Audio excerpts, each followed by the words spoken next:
cet héros représentait une menace pour quelqu'un qui se prend comme un président, un chef de l'État, le commandant en chef d'une armée, commandant suprême de l'armée.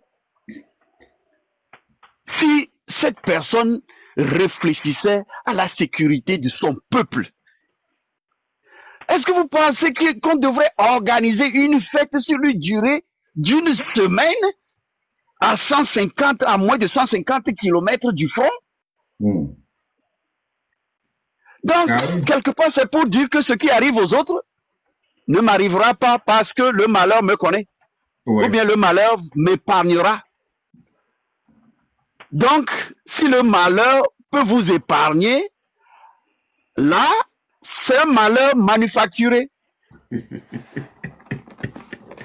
Donc, toutes ces réalités-là nous amènent à nous poser des questions vraiment légitimes si celui à qui appartient le crime n'a rien à voir avec le crime.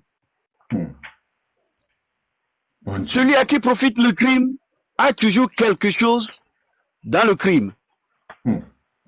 Donc nous devrons ouvrir les yeux sérieusement. Merci, sergent. Je crois que le patriote est là. On lui donne la parole. Ou bien quelqu'un avant lui voudrait prendre la parole?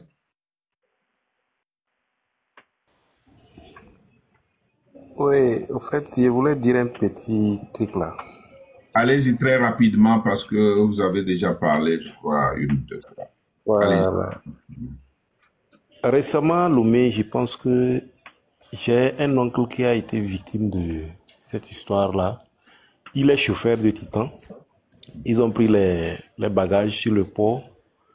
Arrivé dans cette zone où nous parlons, des Toro, ils étaient 5 ou 6. Ses camarades étaient passés avant lui. Et tous ces 6 ou 5 qui étaient passés avant lui, tous, on les a tués. Sauf lui. Il arrivait, ils l'ont stoppé, il est descendu de la voiture, ils l'ont menotté jusqu'à le lendemain. Il a raconté vraiment des choses très terribles. Et vraiment, c'est Dieu qui l'a sauvé. Il ne pensait même pas être en vie. Vu ce qui s'est passé. Bon, lui, qu'est-ce qu'il envoyait? Il envoyait seulement les vivres. Arrivé là-bas, peut-être, c'est comme s'il y avait déjà un signal que les autres n'ont pas exécuté. Et les autres voulaient faire avec la force. C'est avec ça, c'est à partir de là que les Toro les ont exécutés. Donc lui, quand il est arrivé, bon, il n'a pas trop discuté avec eux.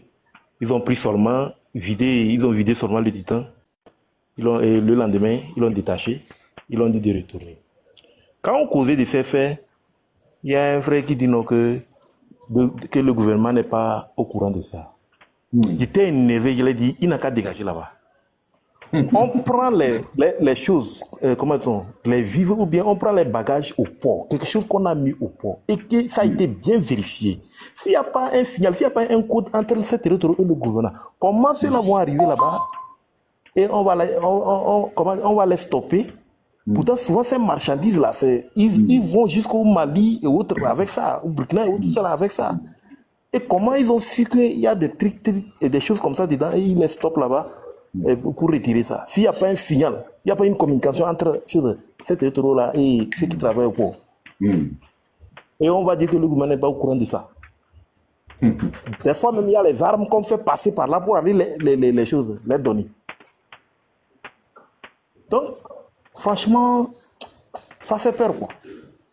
Si nous allons continuer, on va utiliser nos vivres et nos fonds de contribution pour acheter des armes contre nous.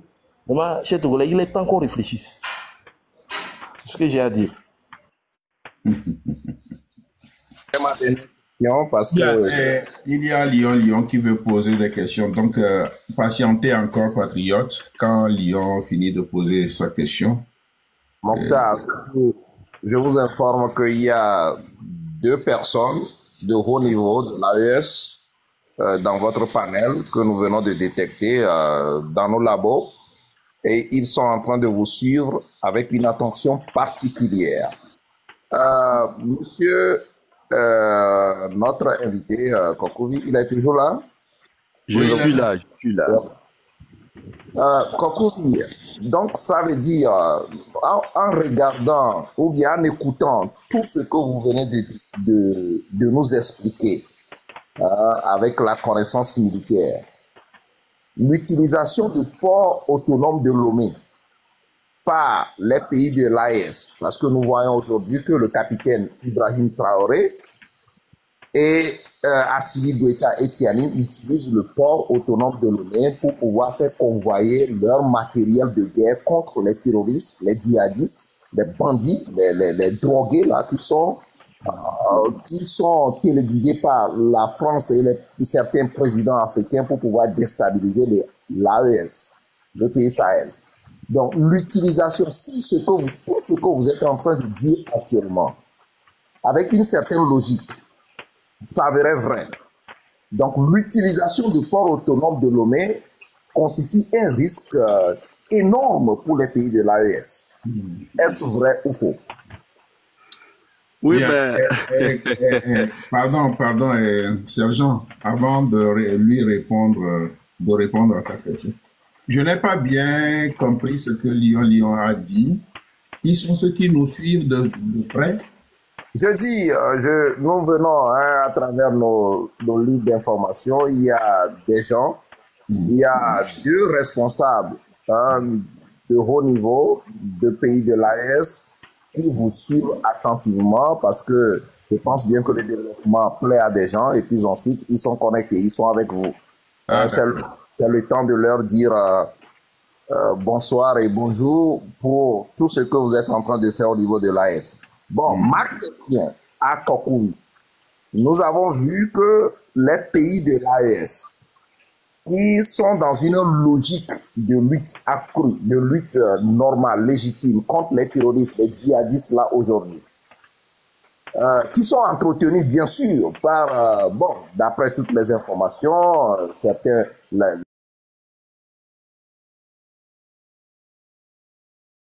Tout ce que vous venez de dire actuellement, s'avérait vrai. L'utilisation du port autonome de Lomé qui est en train de faire transiter les matériels de guerre pour l'AES, est-ce que cela ne constitue pas un risque énorme pour ces pays-là? Est-ce qu'on ne peut pas saboter, par exemple, les équipements qu'on est en train d'utiliser et tout ça là? Merci beaucoup pour la question. Vous savez, actuellement, Fonya Singbe est perçu au sein de l'AES comme un danger nécessaire ou bien un mal nécessaire. Est-ce que vous voyez? Fonya Singbe est un mal nécessaire. Ils sont très conscients. Mon frère Lyon, il y a beaucoup de ces accords qui lient les pays qui dépendent d'autres qui ont l'ouverture sur la mer et qui les obligent à prendre une certaine responsabilité vis-à-vis de leurs marchandises. Donc, sur ce point-là, je pense que les pays de l'AES n'ont pas de souci à faire. Mais, sachant très bien la nature des menaces qui pèsent sur ces pays-là, ils ont pris des dispositions actuellement. Tout ce qui rentre dans leur pays venant des frontières sud sont systématiquement soumis à des fouilles. Et les pays de l'AES aujourd'hui ont du matériel, non seulement pour surveiller leur territoire, mais aussi pour scanner ces marchandises qui entrent dans leur territoire pour éviter justement ces sabotages dont vous parlez. Donc, ils ont pris des dispositions. Le Togo est un mal nécessaire.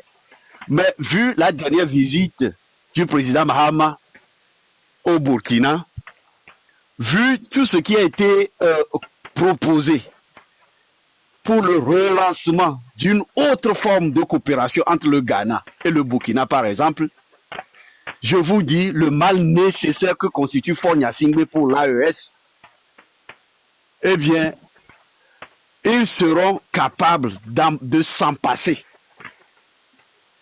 Je vous informe aussi que au début de la construction de ce territoire, comment l'appelle-t-on, de l'AES par exemple. Beaucoup de gens ne le savent pas, mais Faure Gnassingbé dispose d'une société, d'une compagnie d'import et d'export des pierres précieuses, c'est-à-dire l'or, le diamant et autres. Donc, lorsque les Occidentaux se sont précipités pour barrer des chemins aux autorités de ces trois pays-là, Faure Gnassingbé leur a apporté du soutien sur le plan financier, notamment l'écoulement de leurs matières premières sur le marché international de façon illicite. Et cette information, moi je le savais depuis, mais je ne voudrais pas faire mention. Parce que quelque part, c'est un mal nécessaire.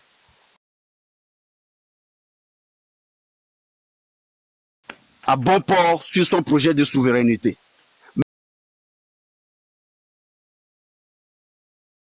Mais aujourd'hui, Faure Gnassingbé n'est plus indispensable à la...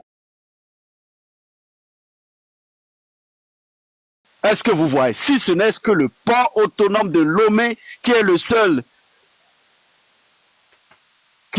port capable de faire accoster des navires plus larges, car c'est le seul en eau profonde capable de les accueillir. C'est pourquoi les pays de l'AES, vu le danger que représente Faure Gnassingbé, notamment l'aéroport de Niamchougou, que l'AES surveille aujourd'hui, qui représente la plateforme tournante du trafic d'armes, qui va directement au soutien, au support des groupes armés, eh bien, l'AES multiplierait le Togo par 0. Mais en attendant, le Togo est un mal nécessaire avec qui ils sont obligés de manger dans le même plat avec, mais avec le temps, je dis bien, l'AES va se passer du Togo. C'est pour dire que les présidents de l'AES sont très vigilants. Et ils sont très vigilants. Pour une première fois, ils sont aujourd'hui capables de surveiller tout ce qui entre et sort de leur pays. En matière de contrôle de leurs espaces aériens, plus rien n'entre, plus rien ne ressort comme cela était le cas auparavant. Et si vous retournez encore, vous revisitez encore le discours, la déclaration du général Tiani, il faisait mention d'un appareil qui aurait décollé ou bien qui aurait fait semblant de décoller d'un pays voisin, un pays ami, et entrer dans l'espace de l'AES. Et une fois qu'ils l'ont détecté, l'appareil a rebroussé chemin. Je pense que si ce n'est pas le général Tiani, ce serait le général Assimi Goïta. Donc, c'était des voilà, c'était Tiani. Donc, c'était des faits qu'ils avaient apportés à toute une population, à tout le monde entier. Donc, aujourd'hui, plus rien ne se passe dans l'anonymat comme cela était le cas avant. Donc, l'autre fois aussi, nous avions tous écouté la publication de ces audios du général Damiba que Faure Gnassingbé hébergeait là-bas, qui communiquait avec les officiers proches du capitaine Ibrahim Traoré, qui planifiait son assassinat. Oui. Donc, avec toutes ces réalités-là, ils savent très bien qui est Faure Gnassingbé. Et ils savent très bien qui est Faure Gnassingbé. Donc, vous parlez de mon président? Oui, de votre président, celui dont le projet de société ne fait que promouvoir son pouvoir au détriment du droit de la majorité, c'est-à-dire du peuple. Donc, Lion, tu vas faire quoi? Nous parlons de lui. Et il faut lui envoyer un rapport. Ou bien s'il a un téléphone portable, de se connecter à TikTok et puis c'est gratuit. Donc, aujourd'hui, ces dirigeants de l'AES savent exactement qui est Faure Gnassingbé.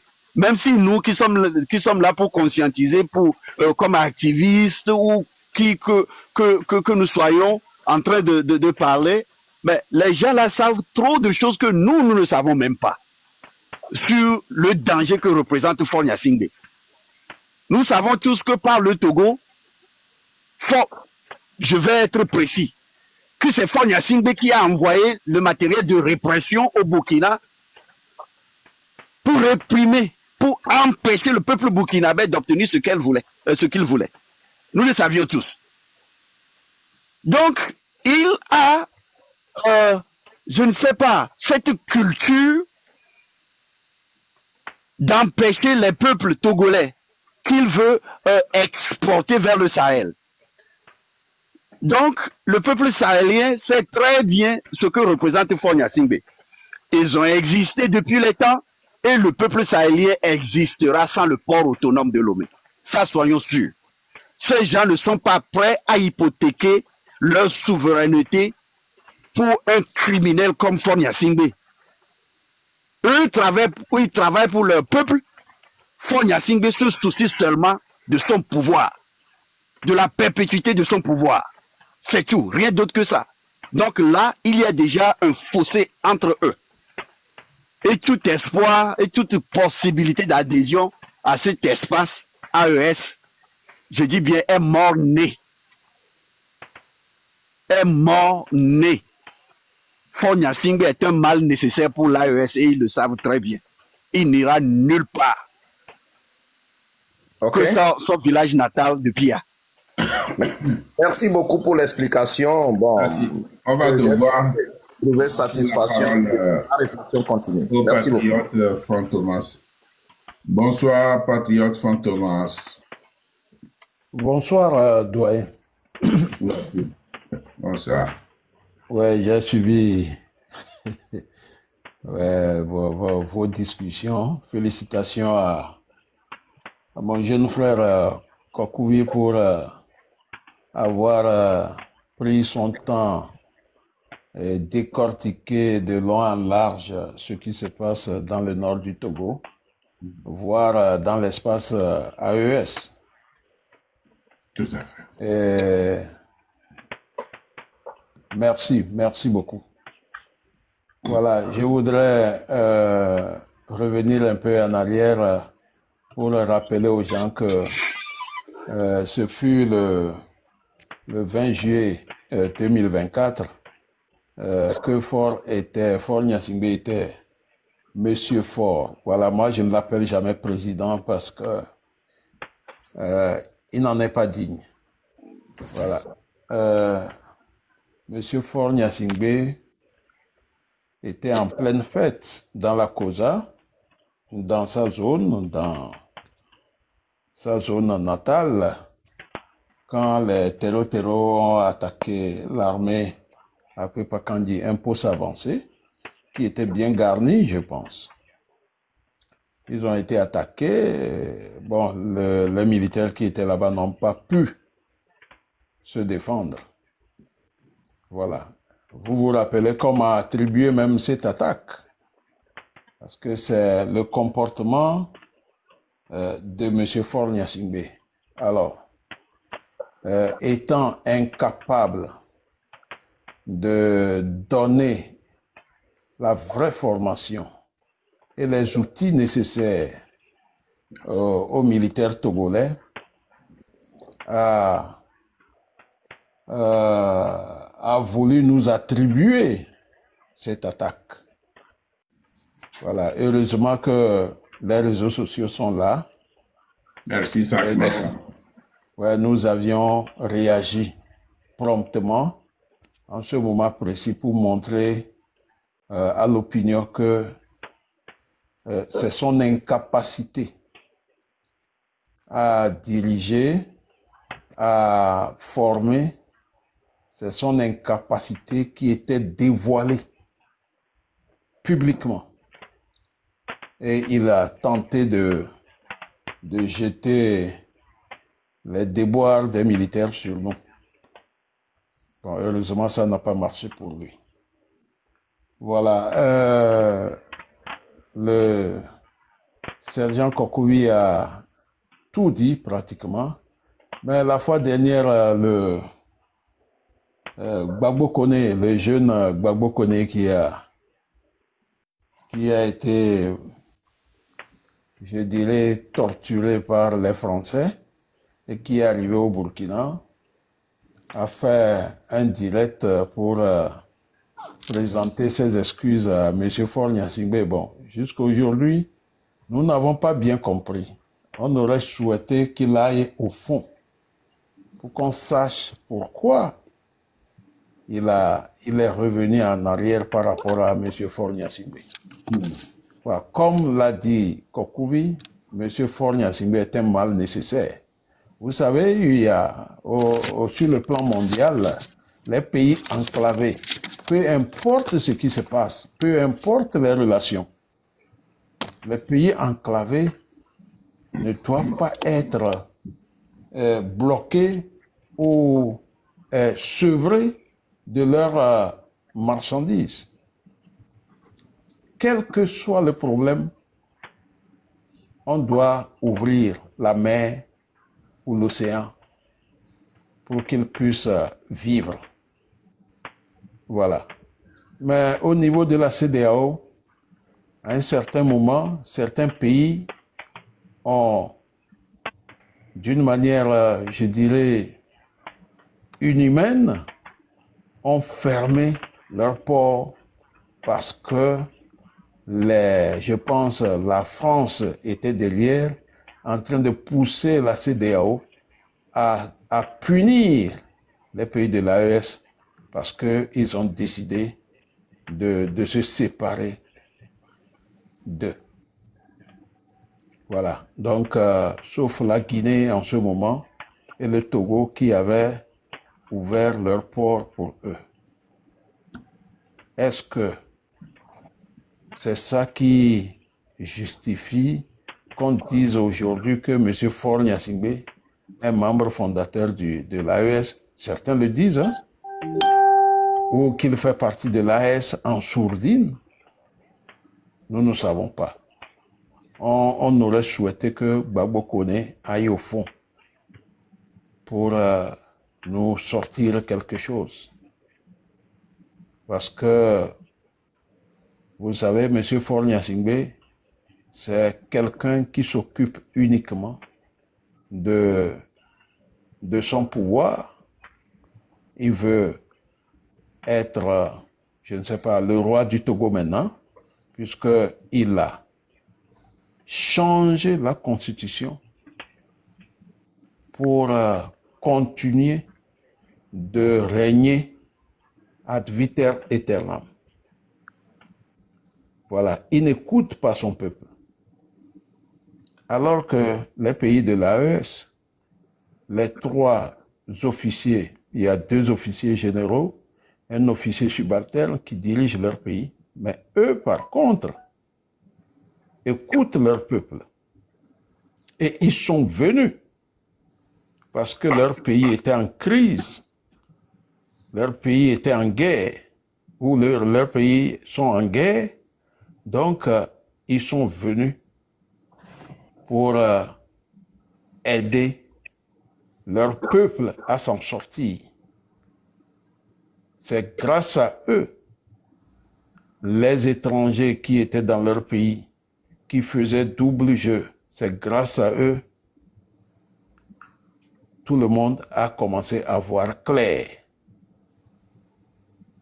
Et sous leur direction, leurs peuples respectifs sont mobilisés pour combattre l'hydre Terro-Terro. Et aujourd'hui, Dieu merci, ils sont en train de réussir. Voilà, il faut continuer de les encourager, puisque les militaires burkinabés, maliens, ne reculent plus devant les terroristes, devant les Terro-Terro. Par contre, au Togo, quand ils viennent en masse comme ça, les militaires n'arrivent pas à tenir. Je vous dis qu'au nord du Togo, les attaques sont quasi pratiquement hebdomadaires. Chaque semaine, il y a des attaques là-bas. Il y a des attaques. Compte tenu de son incapacité, M. Faure Gnassingbé a refusé qu'on communique là-dessus. Personne ne communique. Entre-temps, les militaires qui donnaient des informations ont été détectés. Beaucoup d'entre eux sont en prison. Voilà, donc là-bas, on ne sait même pas ce qui se passe. De temps en temps, on a quelques brides d'informations. Voilà ce qui se passe dans le Nord Togo. Félicitations à monsieur au sergent Kokoui. Merci. Merci, commandant Olivier. Merci pour ces éclairages. Et nous avons un ami qui est là, Zach Maza. C'est un combattant aussi. Bien, on lui donne la parole. Bonsoir, Zachary. Bonsoir, très chers aînés. Merci. Que notre grand frère, M. Ali Yakondo, mon compatriote de tous les temps. Merci. Et bonsoir à mon frère Kouvi Agbodo Akwe. Et bonsoir au commandant Olivier Ama. Et bonsoir à tous les membres présents sur ce panel. Je prends la parole d'abord compte tenu de la situation actuelle du Togo que nous savons. Vraiment, c'est, comme on dit, Faure veut prendre, c'est-à-dire le peuple togolais par le cou. Ou bien il veut prendre les Togolais par le cou. C'est tellement très grave la situation qui se passe, ou bien la situation dans laquelle il veut plonger le Togo. Et il est de notre ressort, en tant que fils digne de ce pays-là, de ne pas accepter cette forfaiture, une nouvelle forfaiture qui veut nous imposer. Il revient à tout Togolais de faire de son mieux pour que cela n'y arrive, car c'est encore plonger beaucoup de générations, c'est-à-dire dans des difficultés. Quand on sait que le père, son père, Adema a déjà bouffé plusieurs générations, près de 2 générations au peuple togolais, et que Faure est venu, il a bouffé presque 1 génération au peuple togolais, dont nous-mêmes. Accepter cela pour les générations futures sera quelque chose d'inacceptable. Donc c'est de là que nous devons prendre la responsabilité de mener ce combat. Bien sûr que le combat a été très long, il est dur, mais nous ne devons pas désespérer. C'est pourquoi j'interviens pour remercier vraiment les compatriotes qui sont tout le temps, matin, midi et soir, même la nuit tardive, c'est-à-dire sur les panels, afin d'attirer l'attention des Togolais à prendre conscience de cette situation-là. Mais il est également pour nous, les observateurs. Muter le micro. Pardon? Non, il y a un camarade qui est monté, je lui demande de muter son micro. D'accord. Il est également pour nous, c'est-à-dire un constat qu'il faut faire, surtout avec la nomination de leur Sénat. Donc, si vous voyez, leur Sénat, il est composé uniquement que des personnes de 3e âge. Les vieux, ceux-là qui, peut-être dans des circonstances, quelque part, devaient se reposer et laisser donner des conseils pour que le pays se développe. Mais ceux-là, c'est les mêmes personnes-là qui ont aidé, c'est-à-dire Faure, à asseoir son règne.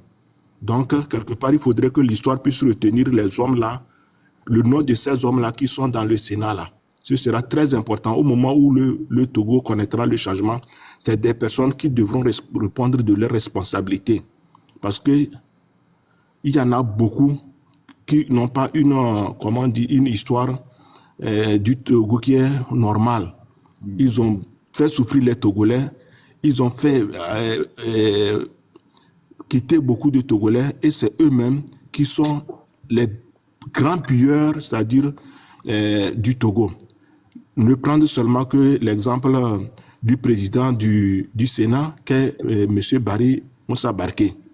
M. Barry Moussa Barké est mouillé dans tous les dossiers les plus flous que le Togo connaît, notamment concernant le pétrole gate dont notre frère Ferdinand en a développé. Donc c'est lui qui tient tout cela. Donc c'est un réseau que lui-même il gère. Et aussi, beaucoup de minerais ont été, c'est-à-dire sous sa gestion.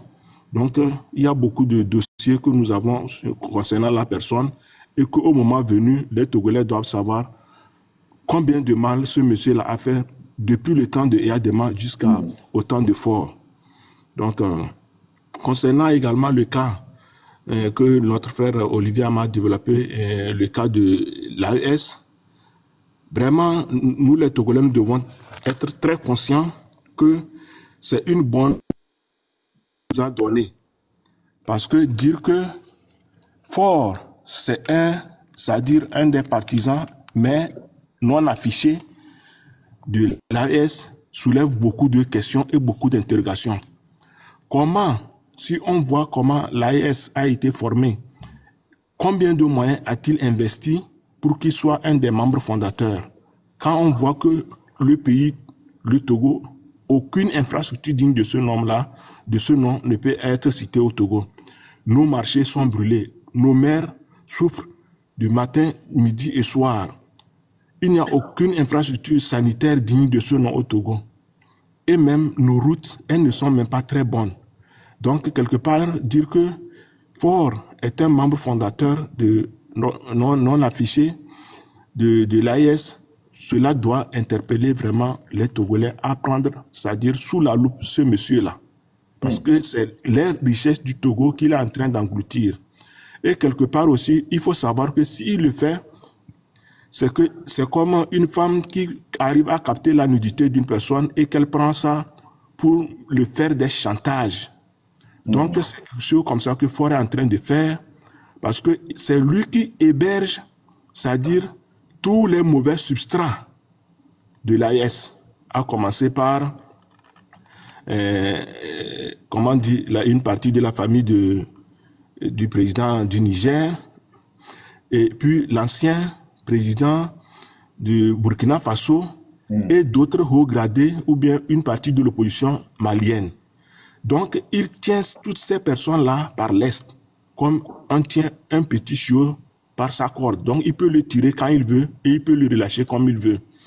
Et également, la CEDEAO doit savoir que ce monsieur que la CEDEAO est venu défendre en 2025, en 2005, celui qui a tué plus de 1000 et quelques Togolais, mais reconnu qu'il a tué plus de 500 Togolais, ce monsieur-là, c'est lui maintenant qui est devenu ce serpent, cette vipère qui est prête à mordre la CEDEAO, ou bien qui mord à chaque fois que l'occasion lui permet la CEDEAO.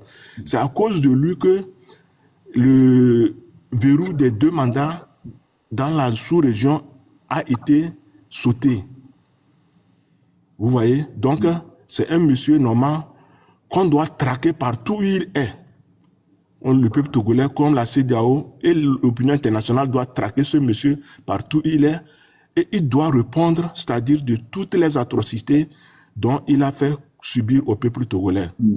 Donc, moi, je vous interpelle, nous nous interpellons les uns les autres, que chacun, à son niveau, conjugue ses efforts pour que, dans un bref délai, dans les 3 mois qui suivent, que quelque chose puisse se passer au Togo et que le peuple togolais puisse être, c'est-à-dire au bout de son tunnel. Je tiens encore à vous remercier pour les efforts que vous faites. J'espère que toute la mobilisation ne tombera pas dans les honneurs des sourds. Et au moment venu, quand ensemble nous dirons que trop c'est trop, que les Togolais se lèvent du nord au sud, de l'est à l'ouest, pour que vraiment barrage soit fait et que nous puissions retrouver notre liberté et notre dignité, car ce régime n'a fait que esclavagiser nos parents, esclavagiser nous-mêmes, esclavagiser nos enfants et déshumaniser le Togolais dans la dignité la plus profonde. À l'heure actuelle, dire que les Togolais n'ont pas à manger une fois par jour et que les Togolais doivent aller sur les dépotoirs pour prendre un riz avarié, vraiment, c'est une image qui dénature, c'est-à-dire la dignité du Togolais que nous sommes. Donc, nous nous interpellons, c'est l'occasion pour nous de nous soutenir. On doit faire taire toutes les divisions et on doit éviter que les partis politiques qui sont, c'est-à-dire en liesse avec les élections, chaque fois qu'ils vont et ils se font mordre, que ce n'est plus l'occasion. Donc, la lutte là, c'est une lutte qui doit être une lutte populaire. Ce n'est pas une lutte de partis politiques, ce n'est pas une lutte d'un parti, d'une société civile. C'est une lutte populaire qui revendique, c'est-à-dire tous ses droits dans la totalité la plus absolue. Donc, qu'on puisse faire comprendre à notre peuple qu'il est temps qu'il puisse, comme d'autres peuples ont lutté, et on puisse se libérer, que le peuple togolais puisse se libérer. Ce n'est qu'après cela que vraiment on pourra parler d'autre chose. Mais actuellement, la situation qui nous tient, c'est que nous ne devons plus accepter l'inacceptable qu'il veut nous imposer. Tout cela ne fera que faire reculer le peuple togolais, parce que comment aller encore prendre un Sénat qui est d'abord budgétivore et ce n'est pas un rendement pour le peuple togolais? Où est-ce qu'il va trouver les ressources? Donc, ce qui veut dire que dans les marchés, dans les activités de nos concitoyens, beaucoup de taxes leur seront imposées. La vie sera encore plus chère. Donc, vu tout cela, il est normal que le Togolais, de partout il est, parce que nous sommes tous victimes de cette situation, nous serons victimes. Que vous soyez dans la diaspora, que vous soyez au Togo, une fois qu'il arrivera à imposer cette situation, nous allons tous en souffrir. Je vous remercie pour tout le temps que j'ai pris. Je vais laisser d'autres camarades également intervenir. S'il y a quoi que ce soit, je pourrai intervenir de nouveau. Je vous remercie encore une fois. Merci. Merci, frère Zachary. Merci pour ton intervention. C'était de taille. Vous n'avez pas pris du temps. C'était normal que vous disiez ce que vous avez dit. Voilà. Grand merci. Grand merci. Bien, je donne la parole à Trismégiste, qui est évidemment, comment dirais-je, qui est, la vieillesse, qui est un homme intègre, donc un patriote burkinabé, mais qui est plus togolais que certains parmi nous. Et il est toujours sur les panels des Togolais, il apporte sa contribution, il dit ce qu'il pense. Et merci beaucoup, Tisnégis, et vous avez la parole. Bienvenue. Merci, Papa Ali, et bonsoir à tous ceux qui sont sur le panel.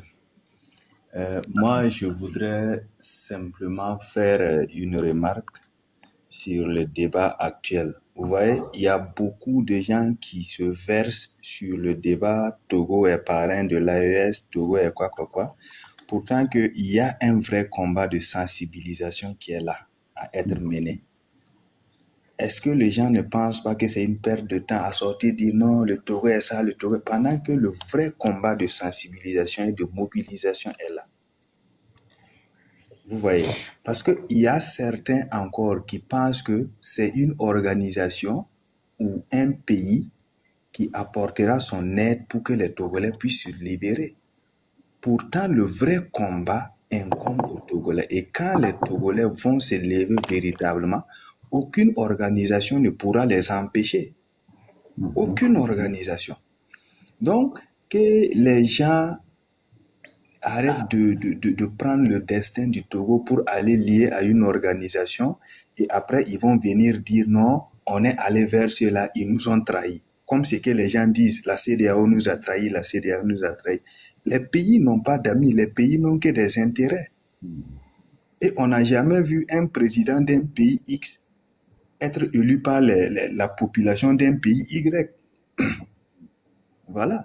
Donc, nous-mêmes, on souhaite que le gars n'a qu'à rentrer. S'il veut, il n'a qu'à rentrer dans l'AES et puis on va tester quelque chose avec quoi. Nous, avec la communauté togolaise, on va tester quelque chose avec Fort pour voir. Est-ce que vous allez tester avec Fort? Alors. Non, nous, on a ils peuvent tester sa sincérité. Ah, celui-là, au premier test, il va échouer. Oui, puisque les autres sont en train de construire. Dénonce les accords coloniaux. Si les garçons, il n'a qu'à les dénoncer. Voilà. Mais sachez que le serpent venimeux n'a pas d'amis. Hein? Une fois que vous mettez le serpent dans votre poche, s'il vous mord, c'est que vous avez signé votre arrêt de mort. C'est ça le problème. C'est pour ça qu'on attire l'attention de ceux-là. Quelqu'un qui est indigne de foi, si vous le laissez rentrer là-bas, ce qu'il va faire, ce sera beaucoup de mal pour votre organisation. En tout cas, c'est à vos risques. Effectivement, aujourd'hui, il y a eu un entretien entre le ministre des Affaires étrangères lorsqu'il était en Russie. Il a bien sûr dit qu'il y a des États sur lesquels l'impérialisme veut se baser pour déstabiliser l'AES. Il a bien dit ça. Et il a dit que l'AES actuellement n'est pas contre les peuples. L'AES est contre un certain nombre de régimes qui est en place. Mais ce n'est pas parce que tu es contre un régime qui est en place que tu ne peux pas collaborer, avoir un partenariat avec ces régimes. Ça se fait dans tous les pays. Les Américains collaborent avec les Russes, les Chinois et autres, mais politiquement, ils ne s'entendent pas. Donc, c'est pour vous dire que nous, on est conscients qu'aujourd'hui, il y a des États, s'ils intègrent l'AES sans dénoncer les accords, sans s'affirmer effectivement, sans intégrer le bien-être de la population dans leur politique, et ces dirigeants qui sont à la tête de ces régimes-là, ce sont des dirigeants qui vont faire couler l'AES parce qu'ils vont faire toutes les compromissions nécessaires pour rester à la tête de leurs États. Et ça, c'est un danger pour l'AES. C'est un danger pour l'AES. Donc, c'était juste pour vous saluer, vous encourager. En tout cas, un homme averti en vaut deux. Hein. Un homme averti en vaut deux. Grand Mokhtar, une petite motion. Bon, en écoutant le développement de notre frère Kokuvi tout à l'heure et Trismégis, bon, nous pouvons vous dire que il y a plusieurs personnes qui sont arrêtées actuellement au Burkina Faso par le capitaine Ibrahim Traoré, que je salue de passage à travers ces éléments qui nous écoutent ce soir, les personnes qui sont dans les ambassades de ces pays-là implantés au Burkina Faso, avec qui on travaille pour pouvoir déstabiliser les pays de l'AES. Ok? Et je pense bien que Trismégis sait de quoi je parle. Ces personnes ont été arrêtées avant-hier et on continue pas à traquer d'autres personnes au niveau des ambassades. Maintenant, ils ont transporté tout vers les ambassades et ils travaillent avec les ambassades de ces pays dictatoriaux-là qui nous entourent et qui sont aussi dans d'autres parties de l'Afrique qui reçoivent des informations et qui font certains travaux avec des gens sur le territoire burkinabé. On a commencé par les arrêter, on va continuer par les arrêter et ne soyez pas surpris que des noms seront bientôt sur les réseaux sociaux.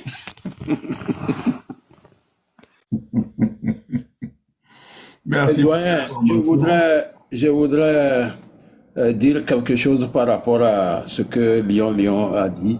D'accord. Après, ce sera le tour de Femme Couture. Allez-y.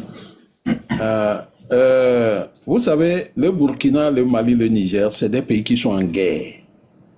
Je voudrais une fois encore appeler certains activistes, journalistes, que c'est le moment de développer un certain patriotisme dans leur cœur. Quand un pays est en guerre, là, il n'y a pas de demi-mesure pour les traîtres. Quand un pays est en guerre, la politique est mise en veilleuse. Le journalisme qui n'arrange pas le pays est mis en veilleuse. Les activistes qui n'arrangent pas le pays sont mis en veilleuse. C'est clair. Donc, il faut encourager ces pays-là à s'unir contre les... C'est pas parce que les terroristes n'arrivent pas à Ouaga que les gens vont commencer par dire de n'importe quoi, par décourager les gens, par jouer les traîtres, etc. Ça, nous sommes d'accord que ces mauvaises graines-là soient mis hors d'état de nuire pour permettre à ces pays de se concentrer. Parce que C'est la mort qui plane sur les gens chaque jour. C'est les gens qui se battent en brousse contre ces gens qui sont des ignorants. Mais il ne faudra pas d'autres sons de cloche quelque part pour amoindrir la puissance de feu des soldats qui sont en brousse. Il faut les mettre hors d'état de nuire. Merci.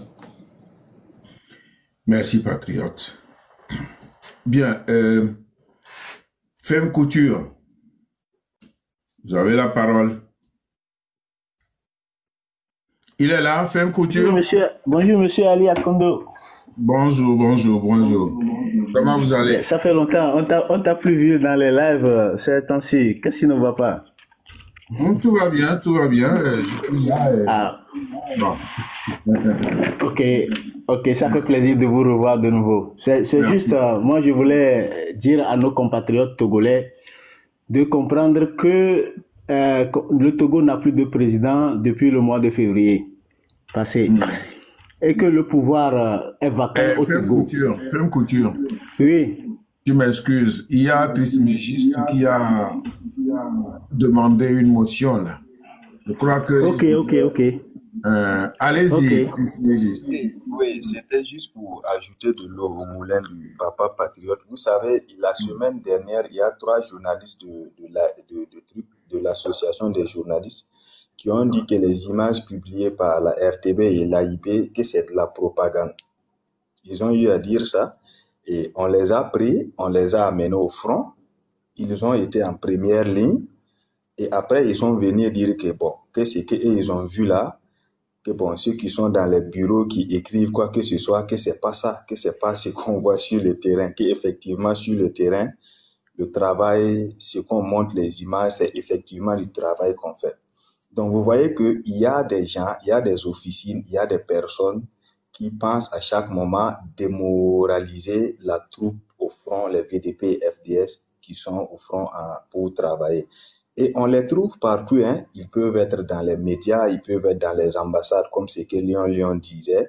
Et ils sont téléguidés, financés par des finances impérialistes pour déstabiliser le pays au profit des puissances impérialistes.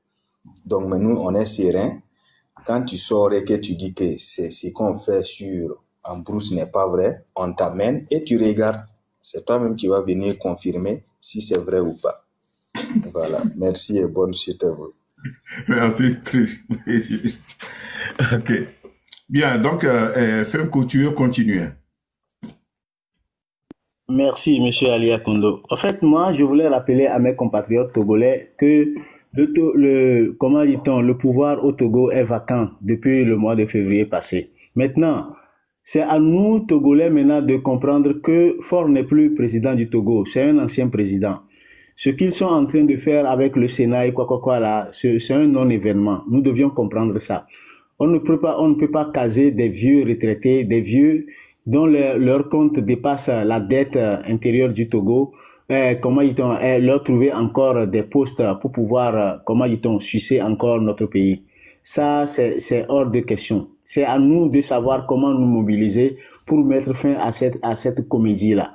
Le Togo a tout souffert. Et moi, je le dis et je le rappelle, et je le redis, il faut que les gens sachent que Faure dit que c'est la méthode chinoise qu'il emploie pour gouverner le Togo. Mais ils ont oublié, la peine de mort qui est souvent appliquée aux corrompus et aux corrupteurs. Donc, si demain le Faure tombe, il faut que ces gens-là, qu'on leur applique leur constitution à la chinoise. Il ne faut pas que les gens viennent nous dire un jour que non, vous êtes en train de faire de la vendetta, vous êtes en train de faire de la vengeance. Non, c'est eux-mêmes qui l'ont dit, qu'ils appliquent la constitution chinoise. Maintenant, soit c'est le peuple qui va chercher à leur régler leur propre compte. Et il ne faut pas que les gens nous disent non, ils sont là, c'est pour cela ils ne veulent pas partir parce que c'est tout ce qu'ils craignaient. Non. Est-ce que c'est nous qui leur avons dit qu'ils doivent appliquer la constitution chinoise au Togo ou aux Togolais? Non, eux-mêmes ils ont dit. Mais ce qu'ils ont oublié, la manière dont la Chine s'est développée, ils ne l'ont jamais appliquée pour le Togo. La manière dont la Chine occupe la première économie aujourd'hui dans le monde, ils ne l'ont jamais fait. Mais plutôt eux, Ils se servent du Togo pour créer des entreprises à l'extérieur, comment ils ont acheté des biens à l'extérieur. C'est pourquoi je dis régulièrement, Faure se sert du Togo, c'est un bureau pour lui. Le Togo, c'est un bureau pour lui où il fait des transactions pour ses affaires à l'extérieur. Maintenant qu'il est un ancien président, c'est pas actuellement le président du Togo. Même demain ou après-demain, avec leur nouvelle constitution, les Togolais ne leur reconnaissent pas le droit de régenter ce pays sous une nouvelle constitution. Nous, la condition que nous connaissons, c'est la constitution de 92 que nous demandons le rétablissement. Maintenant, si lui, il change la constitution à sa manière, c'est une fuite en avant. Nous ne l'accepterons pas. Il faut que tous les Togolais de tous les coins sachent que Faure n'est plus président du Togo, c'est un ancien président et il faut l'appeler comme tel jusqu'à ce que nous puissions nous mobiliser et le faire partir. Le Togo n'a plus de président. Le Togo, le poste du président est vacant au Togo. C'est à nous de savoir récupérer notre bien et réorganiser des élections propres en bonne et due forme. Maintenant, ces gens-là, que Dieu fasse en sorte qu'ils tombent dans leur propre piège et que le peuple puisse les récupérer tous. Merci beaucoup, monsieur Ali Akondo. C'est tout ce que je tiens à dire. Merci, Femme Couture. Merci, merci. Voilà. Est-ce que quelqu'un veut prendre la parole maintenant?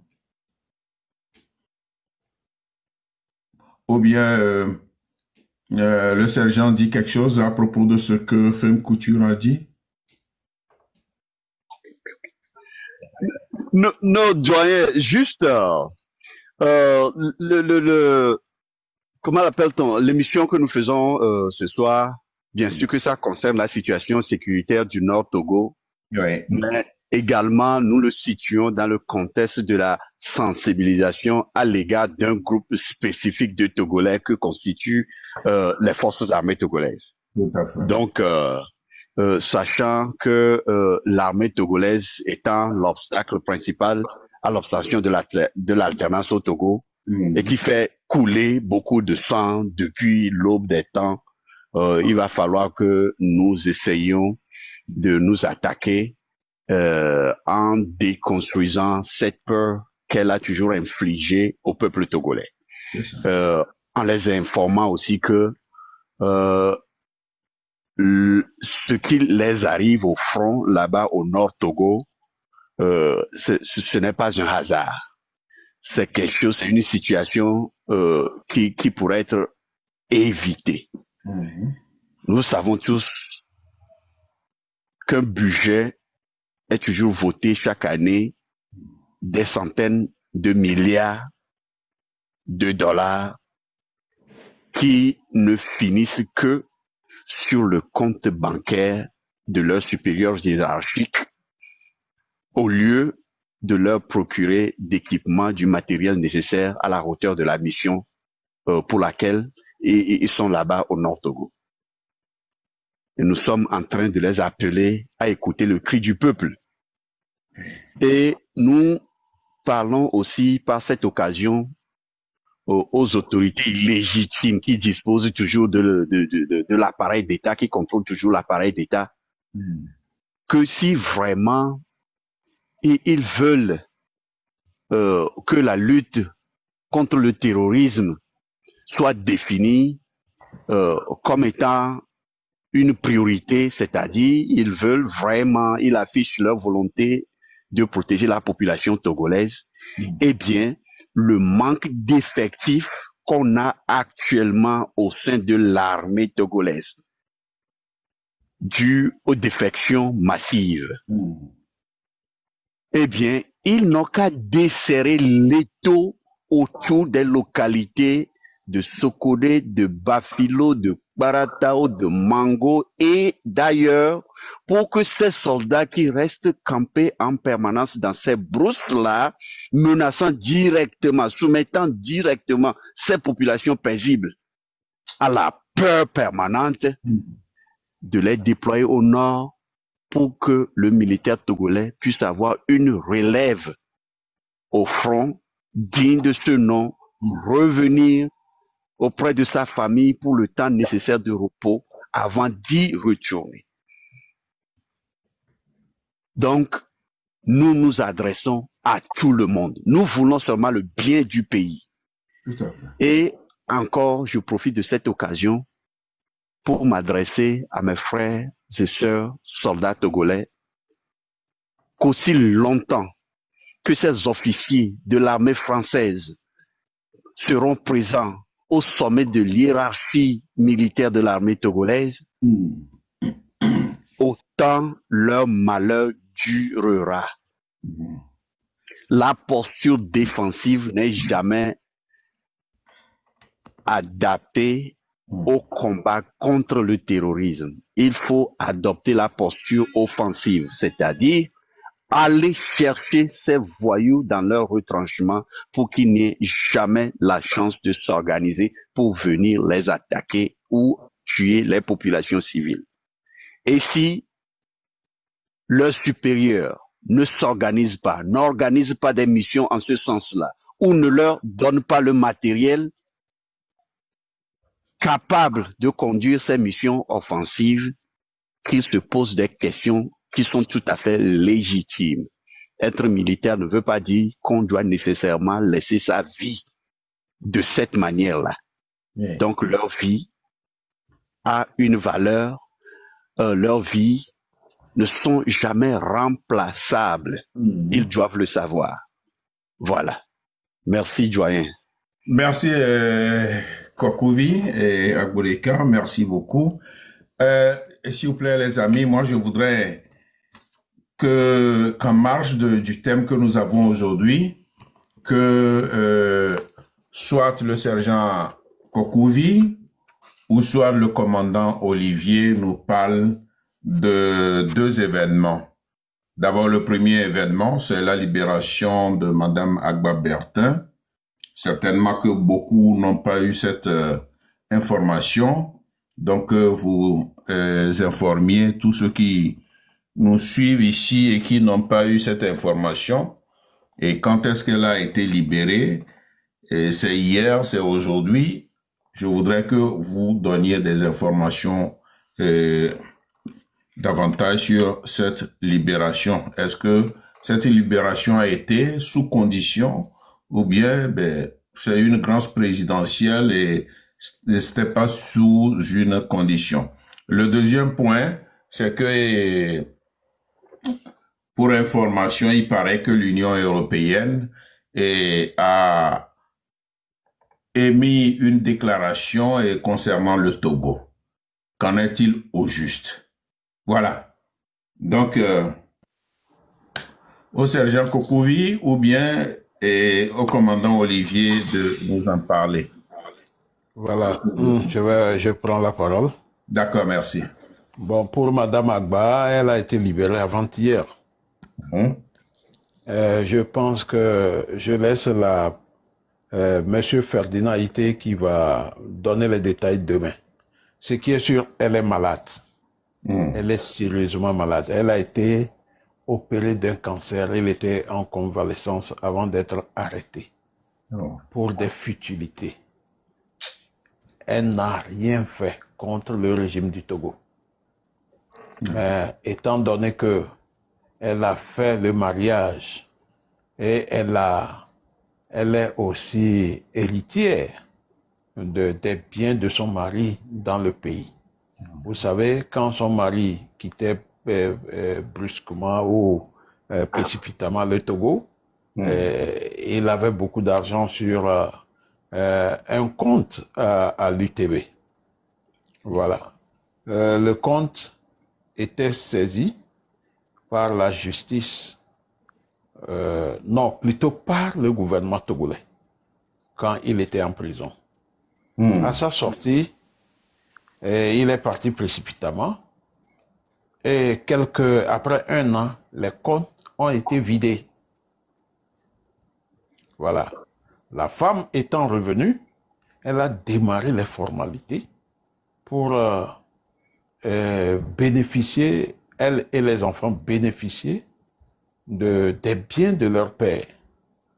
Alors, quand elle a commencé les démarches, elle fut arrêtée et accusée de financement de terrorisme. Alors que Bertin, avant sa mort, était pratiquement tombé. Et la famille était pratiquement en difficulté. La famille est en difficulté et finance le terrorisme dans le Nord. Donc, c'est une affaire cousue de fil à plan. On a voulu attribuer tout ce qui se passe dans le nord du Togo, que c'est la faute à Bertin Agba et sa femme. Et comme il ne vit plus, la femme est en complicité avec Ferdinand et moi.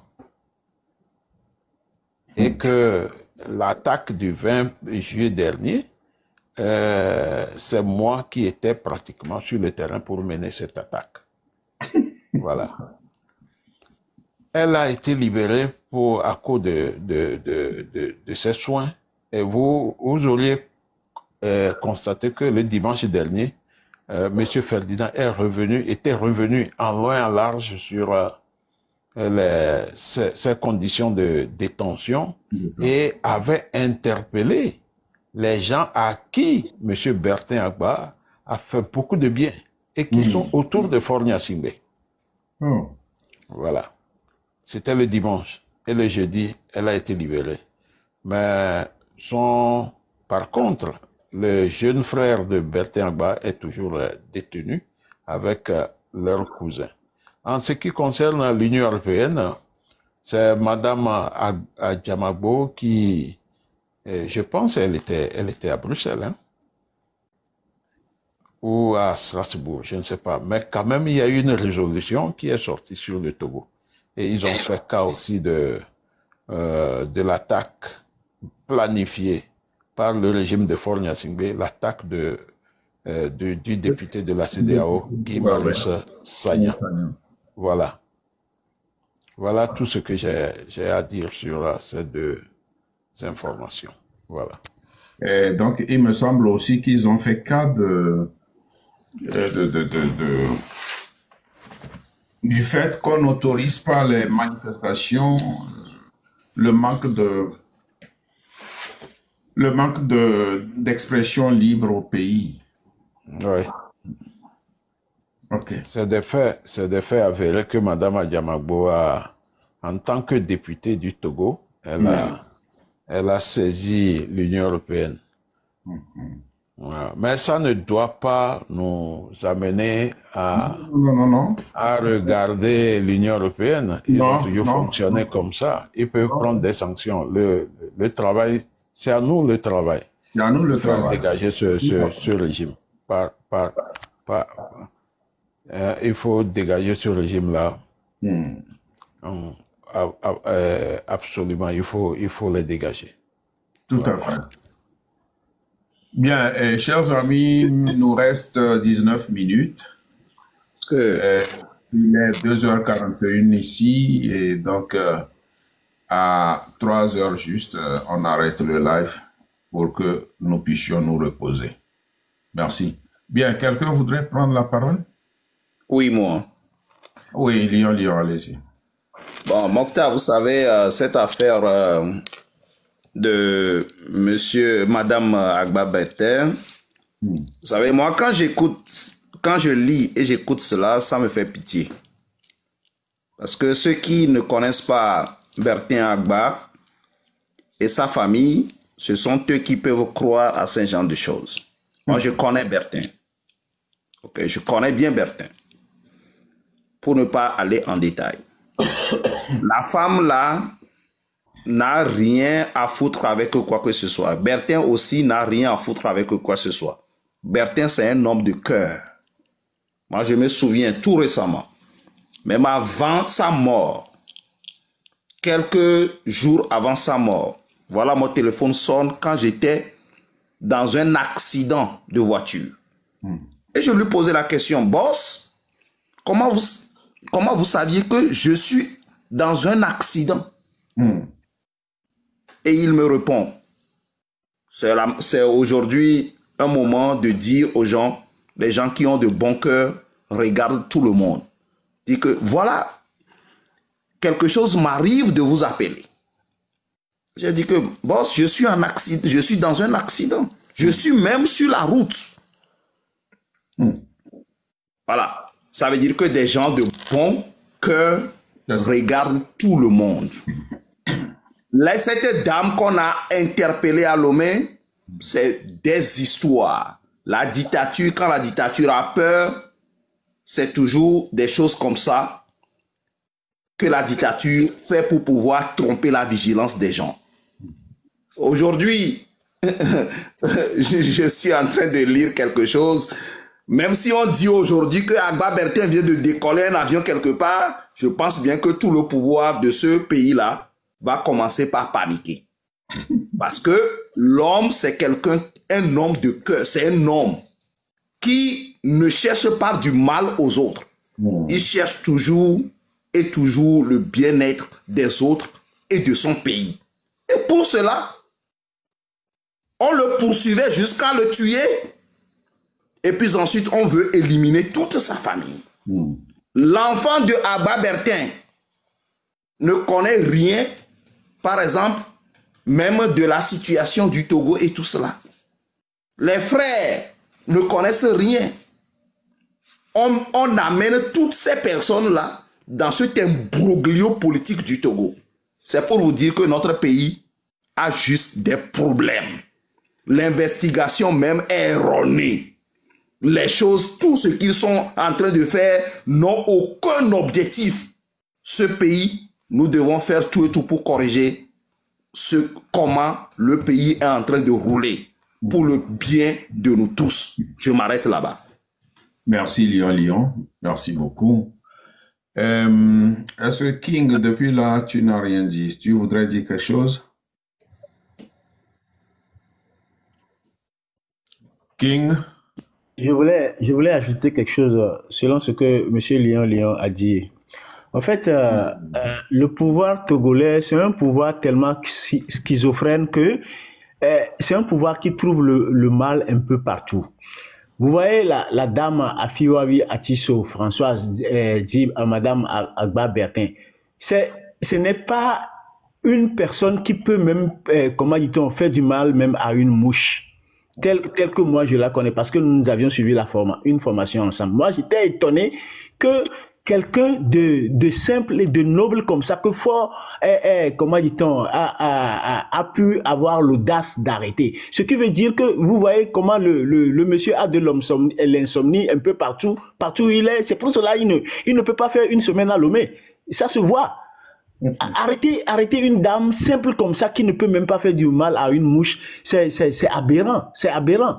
C'est la raison pour laquelle nous, Togolais, nous devions faire tout pour dégommer ce monsieur-là de là-bas, parce qu'il ne mérite pas là où il est assis là-bas. Il a peur à tout moment. Et il tourne la tête, ce qui veut dire qu'il n'est pas tranquille là où il est, mais il veut coûte vieillir et mourir là-bas. C'est à nous de savoir comment réagir et le faire partir. Parce que là où il est là, il n'a pas le cœur tranquille, il n'est pas à l'aise, mais il veut toujours s'éterniser. C'est ça le problème. C'est comme si c'est une prescription médicale qu'on lui a donnée. C'est à nous de comprendre la situation du Togo et de faire en sorte que ce monsieur puisse partir rapidement. Les gens disent 3 mois là. Je dirais même que 3 mois même, c'est encore loin. Parce que chaque jour que ce monsieur-là fait à la tête du Togo, il est toujours nuisible. Il est chaque jour nuisible à tous les Togolais. C'est tout ce que je tiens à ajouter. Merci beaucoup. Merci mon frère, merci beaucoup. J'aimerais ajouter quelque chose, s'il vous plaît. Ok, allez-y. D'accord. Merci, doyen. J'aimerais ajouter ceci. Vous savez, lorsqu'une personne vacille, est en train de tomber, si vous le poussez dans la direction où elle a tendance à tomber, elle va rapidement à terre. Mais si vous manquez de réalisme et vous l'appuyez dans le sens, dans la direction contraire, vous le consolidez. Est-ce que vous voyez? Actuellement, nous sommes arrivés à un tournant où nous, les Togolais, dans notre majorité, nous savons que ni élection, ni compromission, ni discussion ne nous amènera à l'alternance au Togo. Et nous savons aujourd'hui que ce que nous voulons, c'est une lutte populaire. bien organisée. Nos acteurs politiques aussi savent très bien aujourd'hui qu'ils ne sont plus dans un système démocratique et espérer quelque chose comme alternance. Ils le disent ouvertement. Donc, c'est seulement à nous de nous organiser pour accélérer sa chute. Nous avons des informations qui confirment réellement que ces gens ne dorment plus. Ils nous écoutent actuellement. Doyen, ils nous écoutent. Ils m'écoutent, ils vous écoutent, ils nous écoutent. Oui, oui, ça c'est clair. La peur a réellement changé de camp. Le plus vite que nous nous organiserions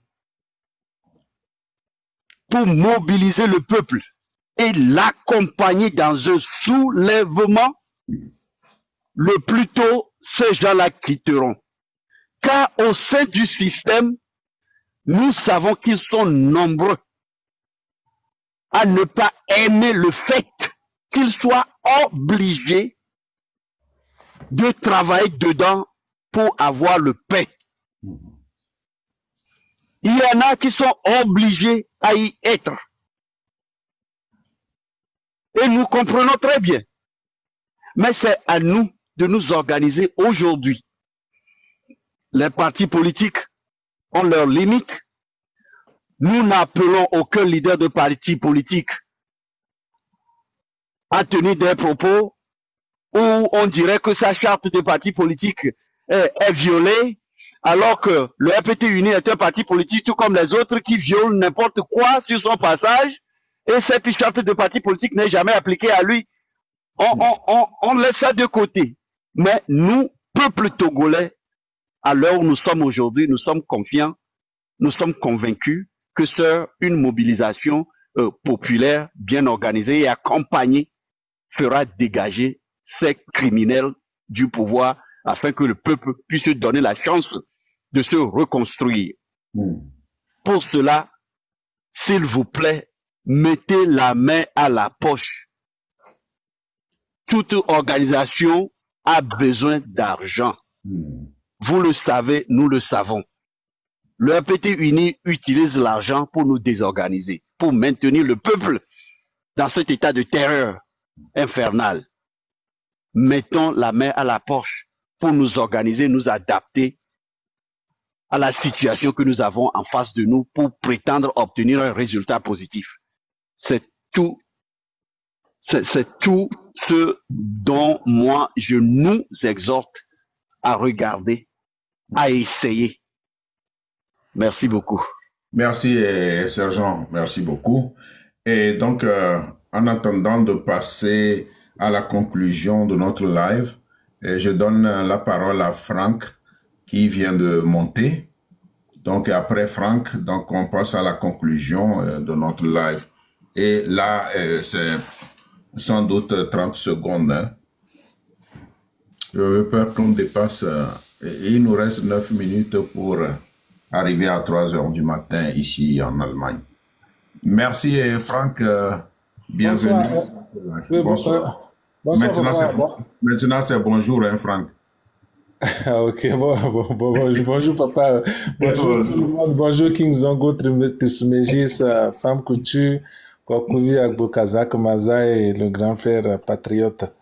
Bon, en fait, j'étais un peu occupé, je tapotais et puis mon doigt est tombé sur ça. Oui, j'ai remarqué que vous tapotiez. Non, mais comme je suis monté là, je vais profiter pour poser une question. Je voulais savoir, est-ce que l'état d'urgence est levé ou bien suspendu vers Dapan? Parce qu'on savait que la région des Savanes était en état d'urgence.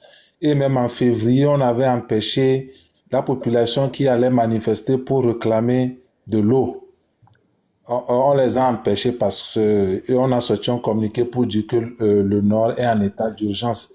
Mais on a appris que c'est tout dernièrement une partie de la population s'est organisée pour a fait une manifestation sur même la nationale 1 pour pouvoir soutenir l'élection du président du Sénat qui est originaire de la localité. Donc, je voulais poser la question, est-ce que l'état d'urgence est levé? Non, l'état d'urgence n'est pas levé. Tout dernièrement, même, ils ont reconduit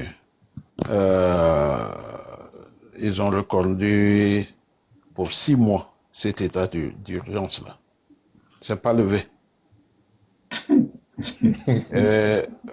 Donc, ils ont précisé que cette manifestation était une manif spontanée. Alors que nous savons qu'au RPT, rien n'est spontané. Spontané. Non, rien n'est spontané. Tout est préparé. Et on rend compte à leur champion et c'est lui qui donne l'autorisation.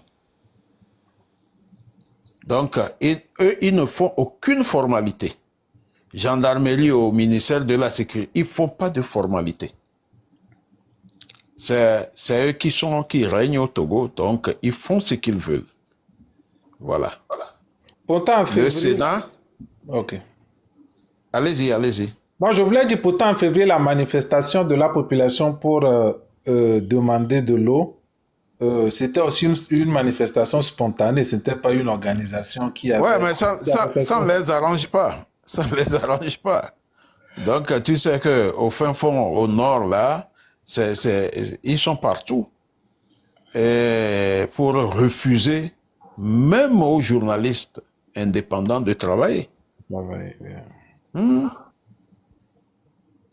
C'est triste pour notre pays. Le Sénat, c'est quoi? On les a trompés qu'avec le Sénat, le pays aura plus de moyens pour subvenir à leurs besoins. C'est ce qu'on leur raconte tout le temps sur les radios. La radio Cara, Radio Lomé, TVT, ouais. Le Sénat va booster l'économie. Mais c'est... Donc, les populations, vous savez, dans le Nord, aucune information ne monte. C'est grâce aux réseaux sociaux que les résistants au Nord nous écoutent et ont des brides d'informations. Sinon, la radio de la propagande, et dans le Nord, il n'y a aucune radio qui fait de débat. Toutes les radios privées de Lomé s'arrêtent à Ngoatien, à 90 km de Lomé, autour de Lomé. Ça y est, donc le Nord est complètement fermé. Voilà, grâce aux réseaux sociaux, hein. Mais combien ont des androïdes au fin fond de Dapaon ou à Mandouri ou à Mango? Combien de personnes? C'est ça. Ok, merci. Merci, commandant. Bien, oui. Alors, nous allons passer à la conclusion de ce live. Nous avons 4 minutes pour la fin. Et donc, voilà, et à qui je passe la parole? Qui veut commencer? Moi, je vous dis, je descends parce que je n'ai pas grand-chose à dire. Je vais laisser les autres. Ok, merci Franck. Merci d'être venu. Merci. Le principal n'a qu'à conclure. Le principal. Ah, j'ai voulu votre conclusion avant lui. Bon, c'est pas un problème. Non, le principal n'a qu'à conclure. Moi, j'ai apparu. Bien, Sergent Kokourvi, concluez votre intervention, la question que vous avez eu à répondre concernant la situation au nord du Togo. Donc, s'agissant de la situation sécuritaire au nord du Togo, la posture défensive et offensive et quels résultats, et puis les conseils, les suggestions et propositions que vous auriez à donner pour qu'il y ait confiance entre le peuple togolais ou bien les populations togolaises avec l'armée togolaise. Votre conclusion. Merci, doyen. Merci beaucoup. J'aimerais par cette occasion m'adresser spécifiquement à cette armée-là et aussi à leur famille. Oui. Être appelé à être soldat n'est pas donné à n'importe qui. D'abord, il faut avoir le courage, surmonter une petite peur, tout d'abord, de sa maison pour aller se présenter au point de recrutement. Ils l'ont fait et nous les remercions beaucoup pour avoir choisi ce métier des armes. Au même moment, ils doivent savoir que être militaire, c'est choisir le métier des armes aussi vient avec des obligations et il y a aussi des règles que l'on doit apprendre et qui font partie de la formation. C'est pas seulement tirer le fusil qui fait partie de la formation militaire. La formation militaire aussi éduque le soldat sur les notions élémentaires de droits de l'homme. Ce qu'un soldat, sa définition. Si un soldat doit toujours obéir aux ordres de ses supérieurs, n'importe quel ordre, non. Ils doivent connaître toutes ces choses-là. Et si aujourd'hui, le soldat togolais, le militaire togolais, s'est vu totalement démuni de toutes ces notions élémentaires parce qu'on ne l'enseigne pas au cours de sa formation, justifiant ces méthodes de répression à l'égard de la population civile, eh bien, demain, ils seront devant une justice pour se justifier. Ce qui leur arrive au Nord Togo peut ou bien pouvait ne pas être ce qu'ils vivent actuellement comme situation. C'est-à-dire, on les amène au front, les obligeant, je dis bien les obligeant, les forçant à adopter une posture défensive pendant que l'ennemi s'approche et se retrouve dans une situation où ils sont à portée de tir et ne font que fuir. C'est la seule option pour avoir la vie sauve. Dans le Grand Sahel, les armées des pays de l'AES se sont retrouvées dans cette posture-là et ils étaient obligés de prendre leur destin en main pour changer des choses. Je dis bien la posture défensive imposée par l'armée française à l'armée malienne s'est soldée par la perte des centaines de soldats maliens, pour ne pas dire des milliers. Donc ce qui se passe au Togo, où on amène les militaires là-bas dans des postes avancés construits, et on leur interdit de tirer sur les ennemis qui avancent, de passer par des protocoles d'obtention d'autorisation, cela ne devrait jamais être le cas. Ils doivent se poser la question de savoir à qui profite ce terrorisme, à qui profitent les vies qu'ils perdent là-bas. Quel est l'objectif poursuivi par la France? Quel est l'objectif poursuivi par le régime en place en se dotant, en faisant appel à ces conseillers militaires français qui sont présents dans toute l'hiérarchie de l'armée togolaise, du corps habillé au Togo? Que font-ils? Quel est leur rôle? Les militaires togolais doivent aussi comprendre que quelque part, un militaire est obligé de désobéir si l'ordre donné n'a pas de sens. C'est leur droit de désobéir. Le métier des armes ne veut pas dire tuer les yeux fermés. L'armée ou une armée a vocation à protéger les populations, les peuples qui les paient. Ils sont des employés du peuple pour assumer leur sécurité. En résumé, c'est ça un militaire. Donc, ils sont redevables à ceux qui les emploient. Ils n'ont jamais vocation à tuer leur peuple, leur propre peuple. À la majorité au sein de l'armée togolaise, si vous ne pouvez pas, si vous n'avez pas les moyens d'éviter que la minorité vous tue, vous terrorise, vous avez aussi le droit de déserter. s'il n'est jamais écrit nulle part, ou si on ne vous enseigne nulle part que vous avez des droits, vous êtes des humains d'abord avant d'être des militaires. La désertion n'est pas une mauvaise chose ou bien n'est pas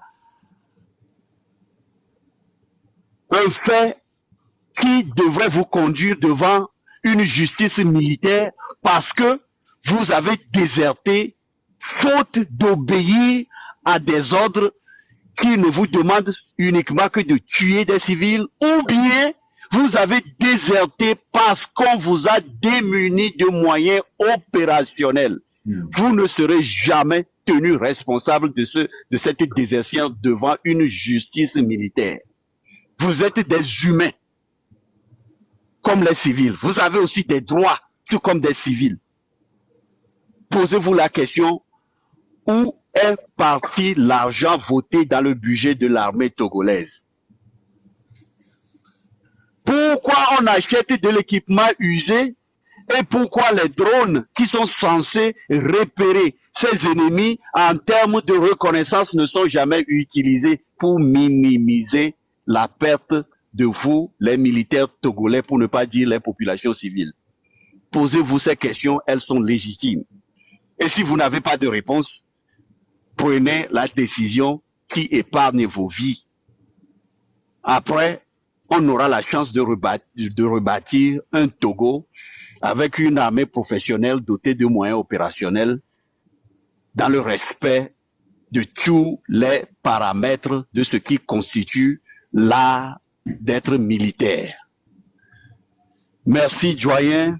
Merci à vous tous qui avez participé plutôt à ce live, vous qui avez posé des questions. J'espère qu'on a essayé de vous répondre dans les limites de nos possibilités. À tous nos frères, camarades d'armes qui nous écoutent, la nuit est longue, mais le jour vient. Et c'est seul le combattant qui est mort aujourd'hui qui connaît la fin du combat. Mais aussi longtemps que vous êtes vivant, organisez-vous,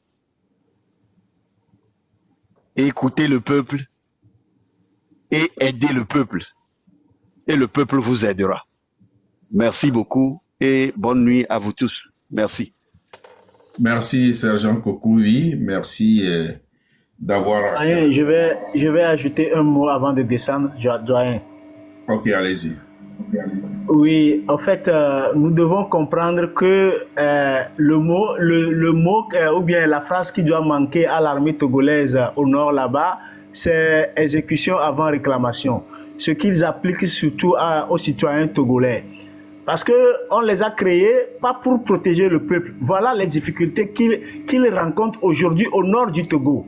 Quand on crée une armée, c'est pour protéger un peuple, un pays, une population. Mais malheureusement, l'armée togolaise a été créée pour protéger un seul individu contre sa propre population qui nourrit cet individu.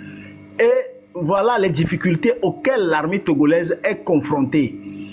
Eux-mêmes, ils doivent comprendre que le temps où ils prenaient la population comme des punching balls, où à chaque fois qu'ils allaient vers la population, ils appliquaient exécution avant réclamation. Maintenant, exécution avant réclamation là est au nord là-bas. Ils n'ont qu'à l'appliquer aux terroristes là-bas.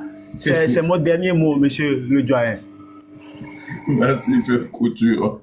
Femme Couture, je voudrais vous rappeler que la majorité de l'armée togolaise n'est plus prête à exécuter des ordres de répression sur la population togolaise aujourd'hui.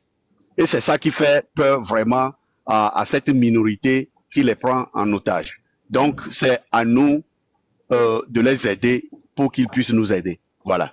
Merci. Oui, merci. Merci beaucoup. Chris Mengiste voulait ajouter quelque chose. Oui, merci bien à grand frère Kokouvi pour sa conclusion. Moi, je voudrais dire une chose simple. Vous savez, c'est en écoutant le peuple qu'on a eu le capitaine Ibrahim Traoré. Pareil que pour le Mali, on a eu le général Goïta et le général Tchani. C'est en écoutant le peuple, c'est en voulant sauver le peuple c'est en voulant défendre la patrie qu'on a eu ces hommes-là dans le Sahel.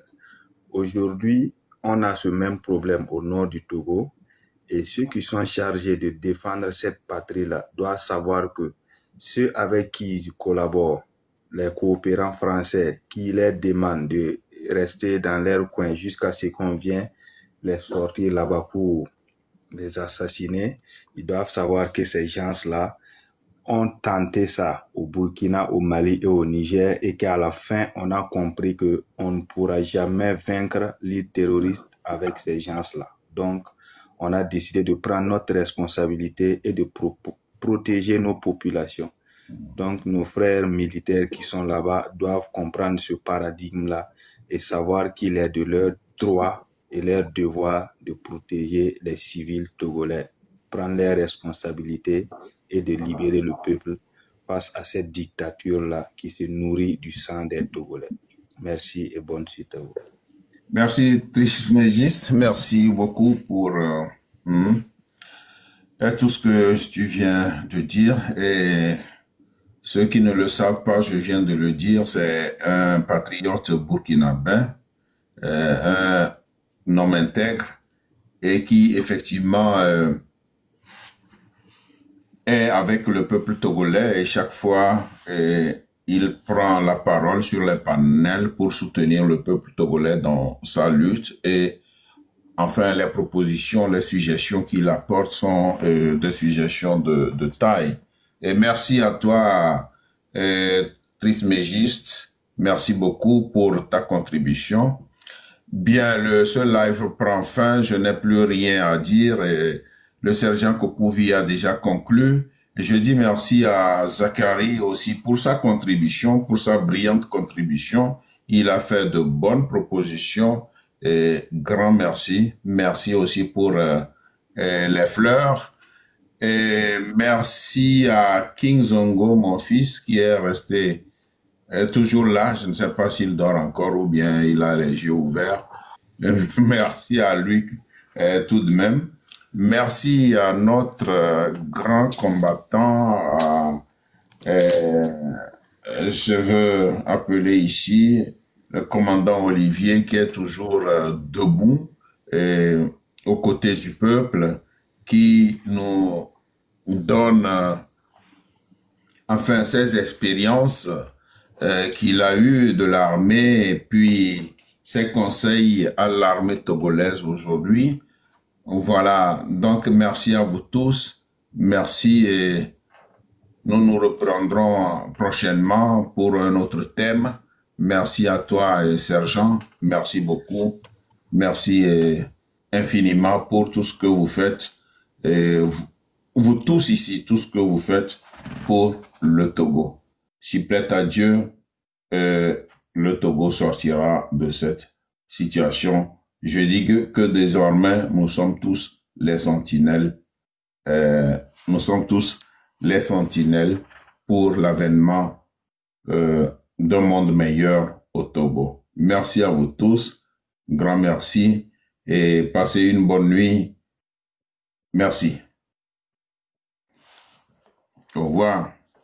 Et bon, je remercie aussi tous ceux qui nous ont suivis et tous ceux qui ont fait des cadeaux. Merci à mes abonnés. Merci aussi à tous ceux qui ne sont pas mes abonnés, mais qui nous ont suivis dans ce live qui a concerné la situation sécuritaire au Nord Togo. Et voilà, merci beaucoup. À la prochaine. Donc d'ici... je remercie aussi Mosaïque. Mosaïque, j'allais t'oublier. Enfin, je ne peux pas t'oublier. Merci pour ton travail.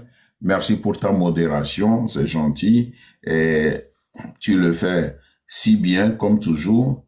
Et je souhaiterais que chaque fois tu sois à mes côtés. Merci Mosaïque. Merci beaucoup. Merci infiniment. Merci à tout le monde. Merci à moi-même. Je n'oublie pas de me remercier. Et donc, on est là. Je vais aussi proposer un thème après et Nous verrons qui je vais inviter prochainement. Merci à vous tous. Merci, bonne nuit. Bonne nuit chez vous. Bye bye.